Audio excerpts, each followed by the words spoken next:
I want to talk a little bit about the history of City Barbecue.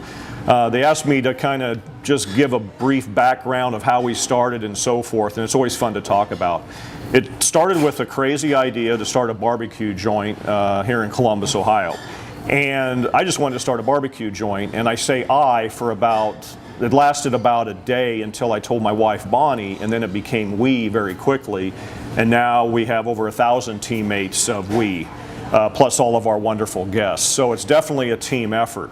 However, it started as a bit of a catering company because we had delays opening the first restaurant.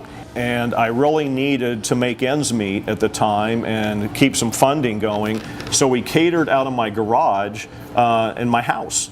And I put the smoker in the driveway, and then Frank Pizzo and I, and at that time Brian Mooney did some catering with us. We literally would cook in my garage, and I would use my neighbors' ovens to cook things like baked beans and corn pudding, and then we would take it to catering events. That's how we started. And then we opened the restaurant in December of 1999, before a lot of you were born, I know. And we got going that way, and I'm sitting in the very first restaurant we have, and that is in Upper Arlington, Ohio, where we opened in December, as I said, December of 1999.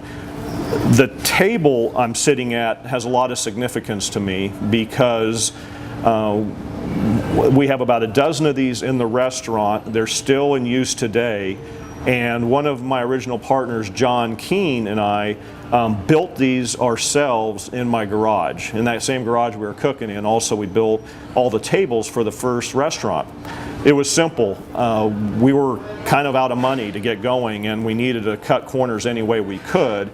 And I wasn't going to cut corners on the food quality, and I was not going to cut corners on the teammates we brought on board. But I figured, you know what, we're a barbecue joint, maybe I can cut corners on a table.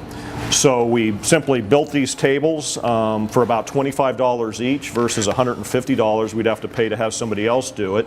And they just signify our roots and where we started, and the fact that while we change and we want to get better every day, we never forget where we came from.